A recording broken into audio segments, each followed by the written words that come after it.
La fanfare de la marine américaine, le maire de la Nouvelle-Orléans décernant des diplômes d'honneur à 6 Français, c'est pour eux la récompense de 3 mois d'efforts et de danger.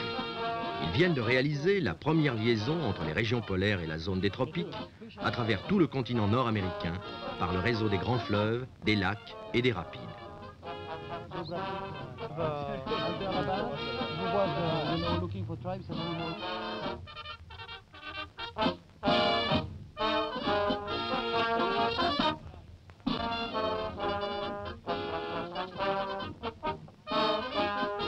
Voilà 450 ans que les premiers conquérants espagnols, français et anglais débarquaient au Nouveau Monde. Un continent bien entendu sans route, aux forêts impénétrables. C'est en remontant les fleuves ou en longeant les côtes qu'ils pourchassèrent l'espoir d'atteindre les Indes, qu'on disait ruisselantes d'or et de diamants. Mais par le Mississippi comme par le Saint-Laurent, les explorateurs s'arrêtèrent au grand lac qui sépare les États-Unis du Canada. Mackenzie remonta vers le nord par le fleuve auquel il a donné son nom, mais ces Indiens l'obligèrent à faire demi-tour. Aucun de ces courageux explorateurs, Jean Cabot, Verrazzano, Jacques Cartier, Champlain, Hudson, le père Marquette et tant d'autres, n'eut l'idée que peut-être on pouvait tenter une liaison par eau à travers tout le continent américain, en empruntant tantôt les fleuves gigantesques et tantôt les rapides ou les marécages. Les 6 hommes de l'expédition sont partis du plus dangereux vers le moins difficile, depuis la zone polaire canadienne vers le sud des États-Unis. En 3 mois, du delta du fleuve Mackenzie à l'embouchure du Mississippi, ils ont navigué sur 9000 km, franchi 800 km par les passes indiennes, porté sur leurs épaules 2 tonnes de bateaux, de vivres et d'équipements, vécu 2 mois de solitude dans les territoires du nord-ouest canadien et terminé par 1 mois de chevauchée endiablée à travers les États-Unis. Ces 6 hommes, les voici. Daniel Schallstraat, détaché par l'Institut géographique national, 28 ans, a pour mission de faire le point et de trouver l'itinéraire sur des fleuves et des lacs vastes comme des mers. Gérard Berny, 34 ans, reporter photographe, a la charge ici de veiller à la bonne marche des moteurs hors bord. Albert Labins, capitaine de vaisseau en retraite, 59 ans, se charge des relations avec Esquimaux et Indiens. Il assume aussi l'intendance et la cuisine. Le docteur Michel Pacou, 54 ans, grand expert de la plongée sous-marine et de la survie, réparera les fractures et ranimera les noyés. Constantin Brive, 66 ans, journaliste, écrira l'histoire de l'expédition. Habitué des grandes randonnées, il a mis au point l'équipement et monté l'opération avec Galician. Christian Galician, 34 ans, journaliste, a travaillé lui aussi près d'1 an au projet. Spécialiste des raids rapidement menés, il anime l'équipe, prend des photos et réalisera ce film. Les territoires du nord-ouest canadien, vastes comme l'Europe. 35 000 habitants. Esquimaux, Indiens, trappeurs, fonctionnaires du gouvernement fédéral. 2 tiers de terre pauvre qui dégèlent 4 mois par an sur 1 mètre de profondeur, 1 tiers de glace, étangs, marais, grands lacs, rivières, torrents, rapides pris dans les glaces pendant 8 mois de l'année. Et cet énorme serpent, long de 4600 km, large de 5, le fleuve Mackenzie.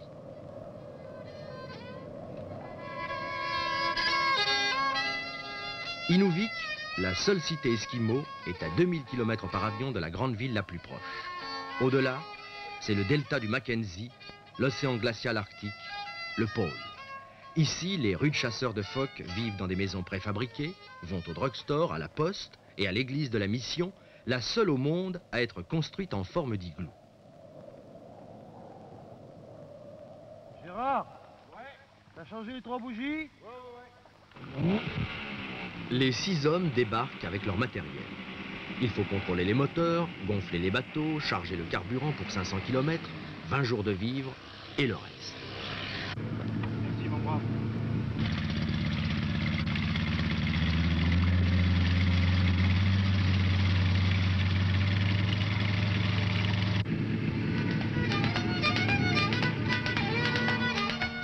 Et l'on part, à contre-courant, sur une sorte de bras de mer qui fonce à 20 km à l'heure.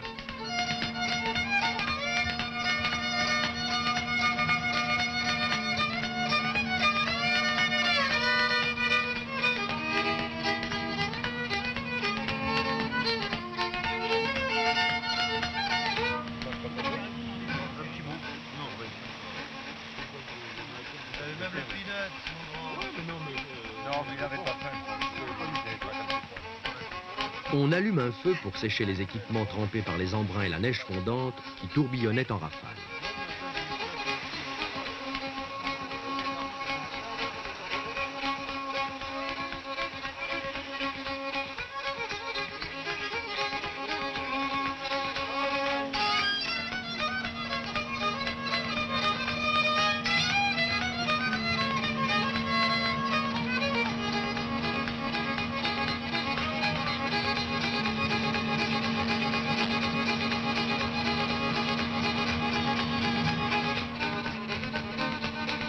Quelle belle photo pour le retour, Daniel. Si l'on revient.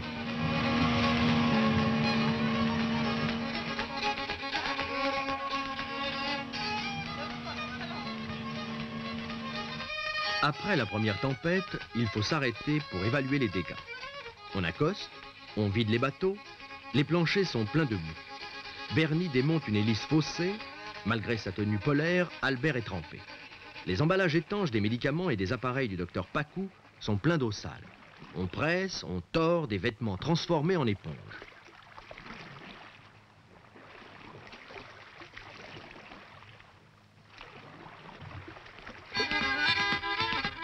Tous les 300 ou 400 kilomètres, un village de 500 Indiens, une église, des vivres et un stock de carburant. On emplit jerrycan et réservoirs souples. Mais on n'aura pas toujours la chance qu'un chasse-neige amène la charge au rivage.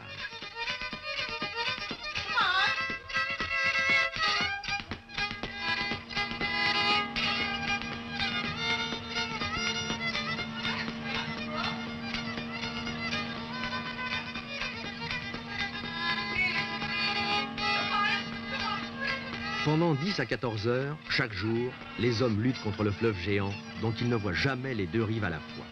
Sur 2000 km, les berges gardent d'énormes pans de glace. 3 jours avant le départ, le Mackenzie était encore gelé à bloc.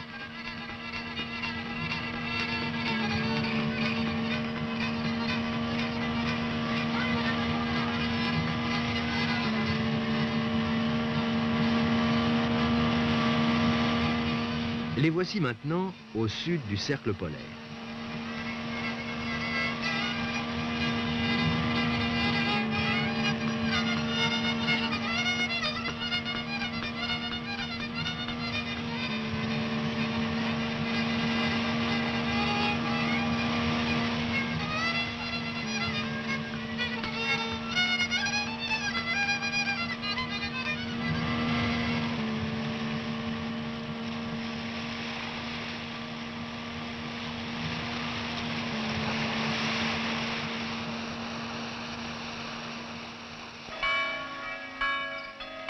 Ce bruit de cloche, repris en écho sur l'immensité du fleuve, c'est Fort Good Hope, Bon Espoir, haut lieu de l'évangélisation, terre du dernier repos pour de nombreux missionnaires venus de France sans retour.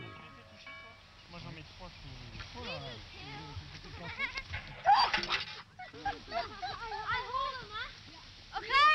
sur... La radio d'Inuvik a prévenu du passage des 3 bateaux. Les enfants les plus jeunes n'ont jamais vu de voyageurs sur le fleuve. C'est l'été pour le village. L'école est fermée, les chiens n'ont pas de traîneau à tirer, le poisson sèche pour les mauvais jours. Il fait aussi chaud dehors que dans les maisons. Le jour décline pour une demi-heure à peine. C'est le soleil de minuit.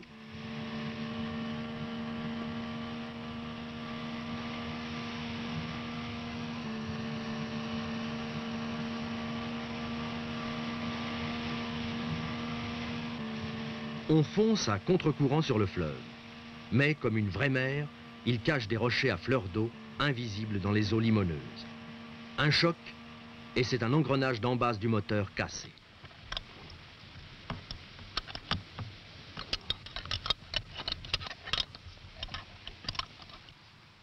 Pas bruyant ça, hein. Allez, tu te restes là, toi.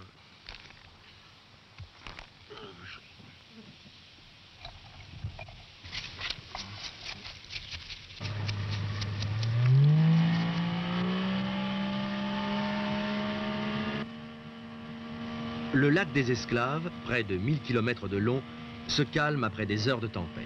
3000 km ont été parcourus. Et les 3 équipages atteignent la petite cité de Hay River, la rivière au foin, pointe extrême du chemin de fer tracé depuis les régions habitées du Sud-Canada. À partir d'ici, il n'y a plus que les hydravions. Berny et Brive vidangent les moteurs. À la seringue, le docteur Pacou va réexpédier une partie des équipements polaires. Deuxième tiers du parcours. L'expédition s'engage dans la partie la plus difficile. Encore plus désertique que le Grand Nord, elle comporte une succession de lacs énormes, de rapides hérissés de rochers, de cascades infranchissables qui exigeront des portages épuisants. Tu te mets à contre quand on se met de côté. Parce qu'il y a le vent. Il y a aussi les grands marécages où les hélices cognent dans la vase. Il faut relever les moteurs et pousser les bateaux. Attends, je crois qu'il vaut mieux aller plus à droite.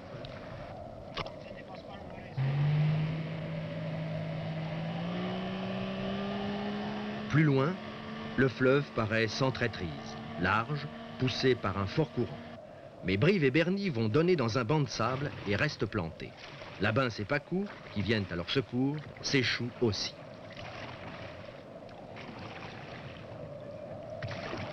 À fond à gauche. Eux, ils sont mal barrés.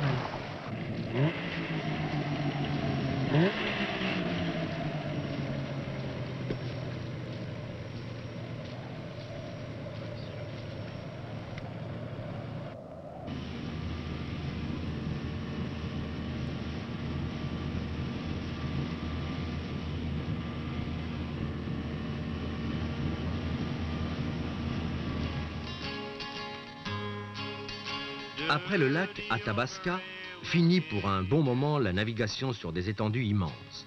On entre dans la zone des torrents, des chutes et des rapides.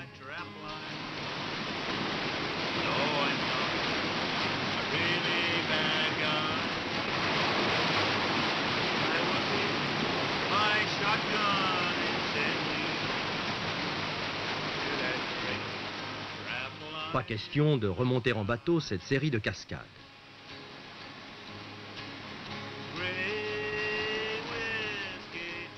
Et voici le premier portage, à la mode indienne.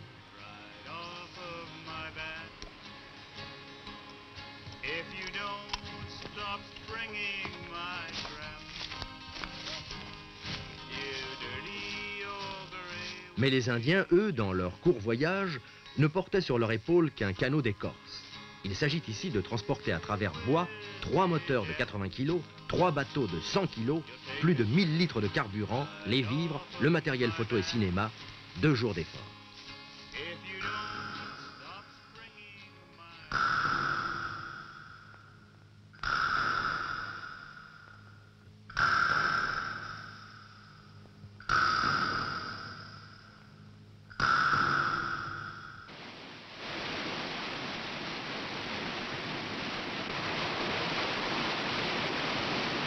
La tranquillité ne va pas durer longtemps.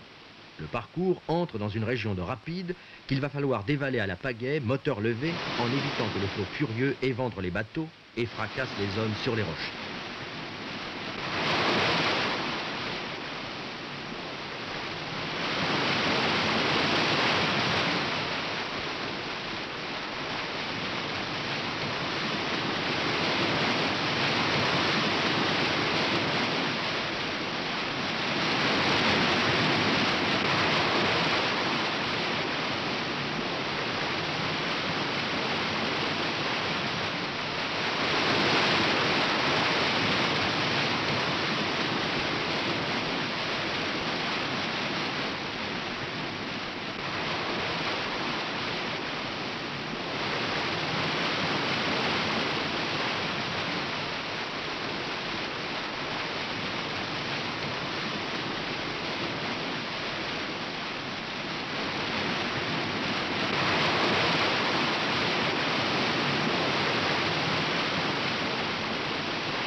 Tout s'est bien passé, ou presque.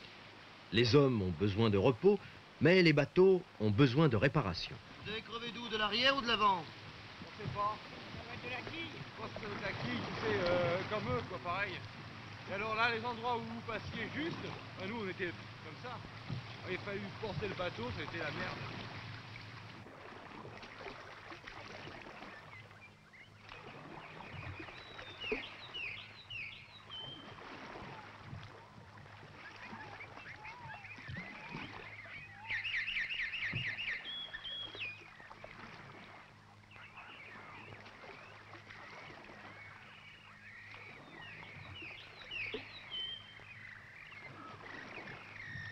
Il a attrapé 3. C'est bon. Attends, Tiens, prends-les.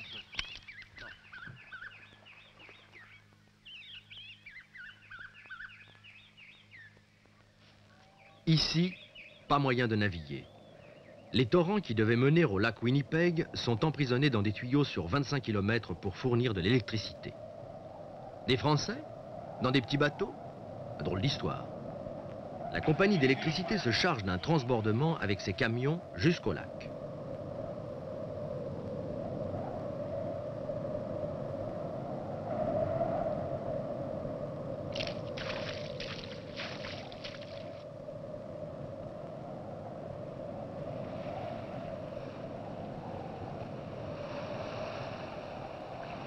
Encore un mètre lac où la tempête leur donne assaut presque tout de suite avec un vent de force 7.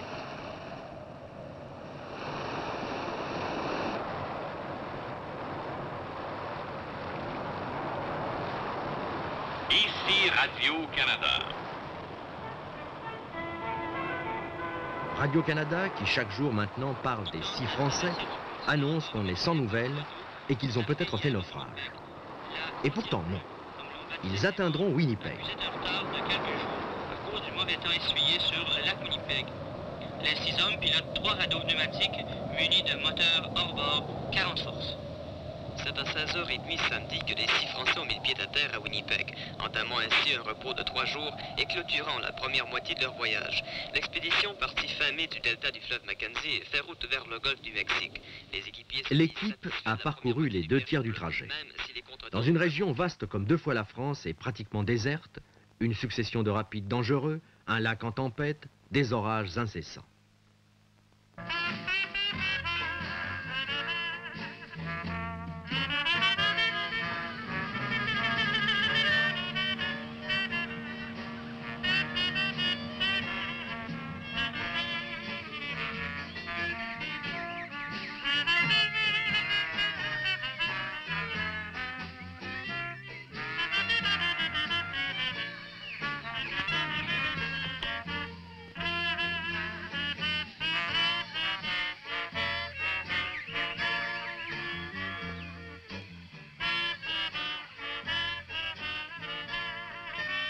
Le cours torrentueux du Mississippi, dans sa partie supérieure, est freiné par un barrage juste avant Minneapolis, sans écluse, puisqu'aucun bateau ne circule en deçà de la ville. Ce sera l'occasion du dernier portage, un portage sans problème, sur un sol gazonné.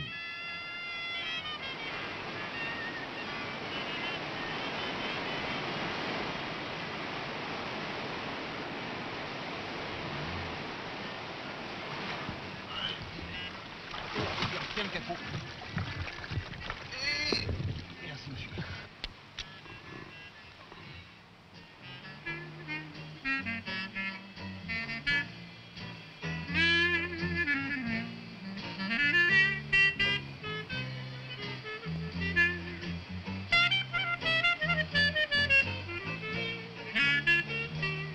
La rivière Rouge, rouge de boue, c'est en fait le début du Mississippi. Une voie de transport abandonnée depuis l'avion et qui retourne à l'état sauvage, envasée, encombrée d'arbres morts, entre lesquels les 3 bateaux se faufilent à la pagaie.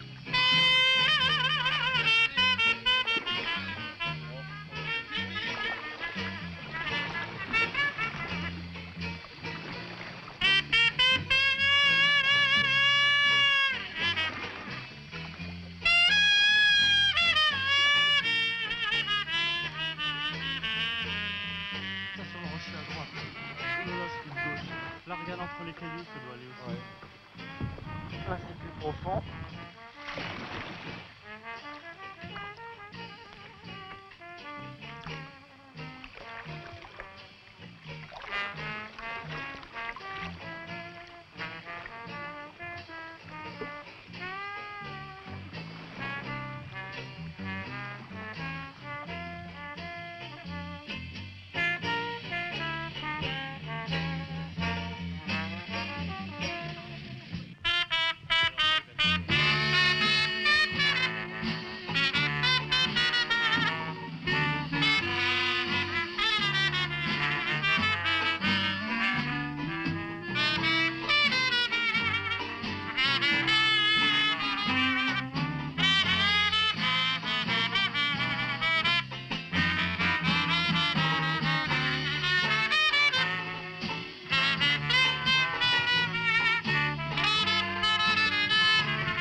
Entre Minneapolis et la Nouvelle-Orléans, 27 écluses ont transformé voilà 40 ans un monstrueux torrent ravageur en un grand fleuve navigable. Les écluses s'ouvrent pour les 3 petits bateaux comme pour les trains de barge longs de 350 mètres et larges de 40.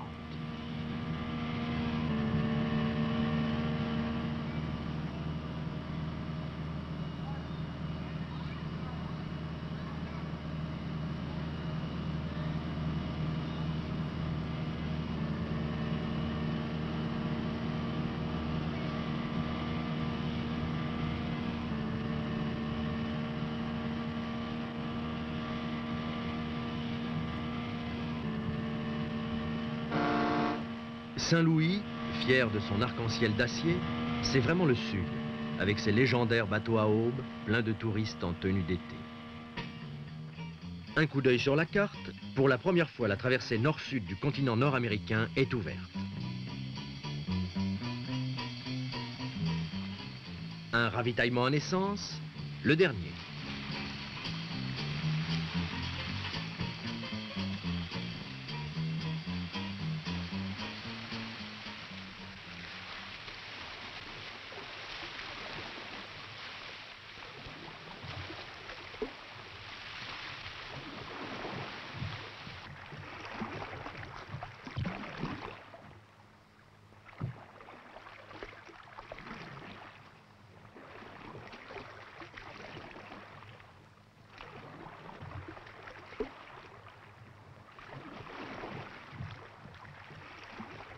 Un dernier camp où les hommes, les bateaux et les moteurs vont se faire beaux pour la réception qui les attend.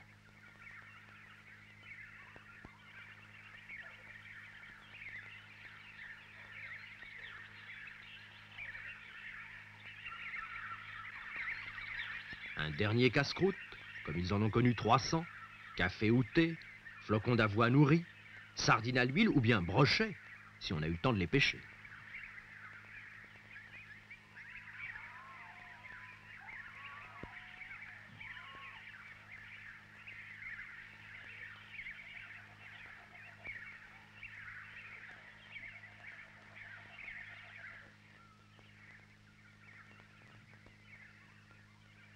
Il est 5 heures, debout. Les moustiques sont à l'œuvre. Daniel, 5 heures, debout.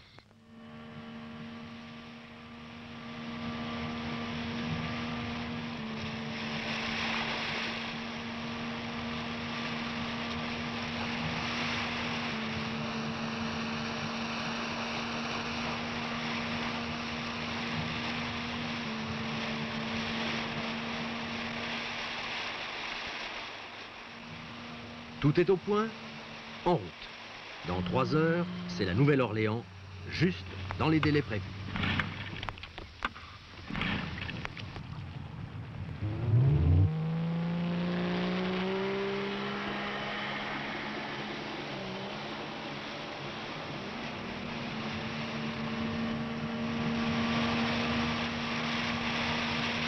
Une vedette des gardes-côtes fait aux 6 hommes l'honneur d'ouvrir la route à ses arrière-petits-neveux des grands conquistadors.